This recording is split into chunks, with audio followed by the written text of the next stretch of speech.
This happened to me last year. After I lost my phone, I decided to buy a new one, but everything was closed due to the COVID-19 pandemic, so I chose online shopping. Now, I ordered it and it arrived in a few days, and believe me, it worked perfectly fine for a while.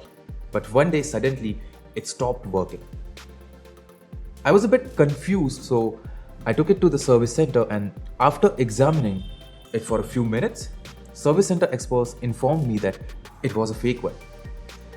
Not only that, but they also showed me the real and the fake ones, and which are so similar that a normal eye cannot even tell the difference.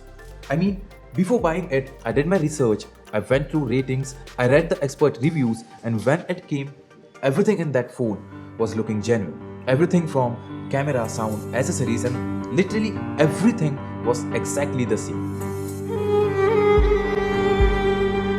Yes, it was fake, and after knowing this, I was in shock for some time. Honestly speaking, this is not just the story of mine alone.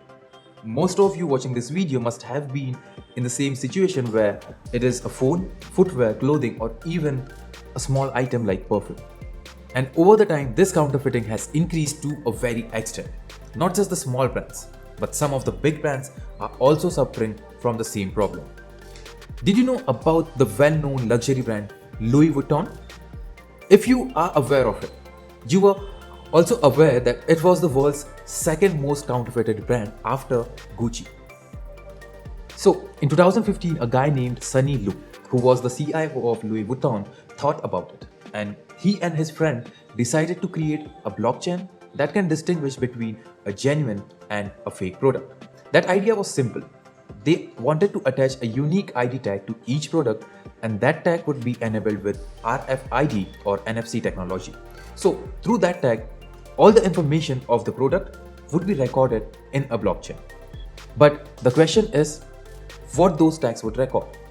Honestly, it will record everything, like what is the origin of the product, the time and the data or the delivery detail of the product, how it was handled during the supply process, and even the product's temperature and pressure.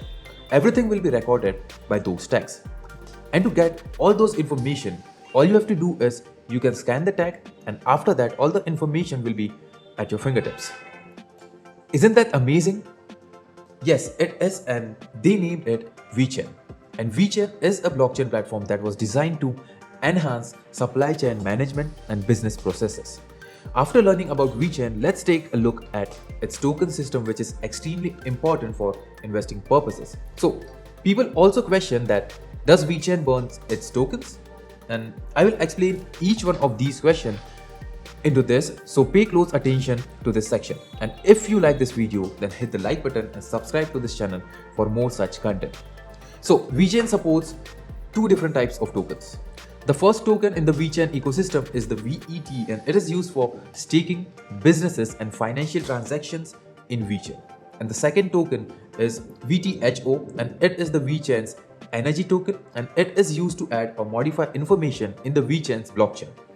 The catch is you can only get VTHO token when you put VET coin on staking. Now, one question you may ask is, if we didn't get VT as rewards, then why would anyone hold VET coins? Just to get VTHO? Yes, it is how it is.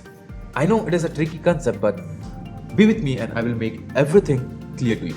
So, see, when you usually stake coins, you receive rewards in the same coin. For example, if you stake Matic, then you will receive Matic as reward.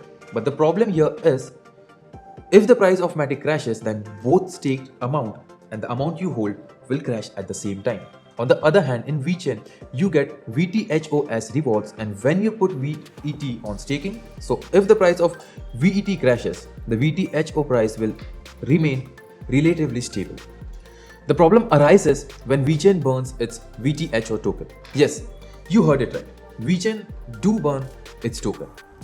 Now, look, whenever any person adds some information to the blockchain, he uses VTHO as currency. So 70% of that VTHO is burned, and the rest 30% of VTHO will be awarded to the people who hold most amount of VET coins. But you could also ask that if VTHO burn rate is 70%, so the supply of VTHO will slowly decline to zero. But that's not the case. This is where VET comes in. All the people who are buying and holding VET in their wallet are rewarded with the VTHO token every single day. And basically, all the nodes in the VChain receive extra VTHO coins, and this way the supply of VTHO is maintained in the blockchain. Now, if we talk about its consensus mechanism or the model, then Vechain uses a new protocol that is proof of authority, which distributes the power to certain nodes in the blockchain. In my view, Vechain is ambitious and already has a strong presence in the market.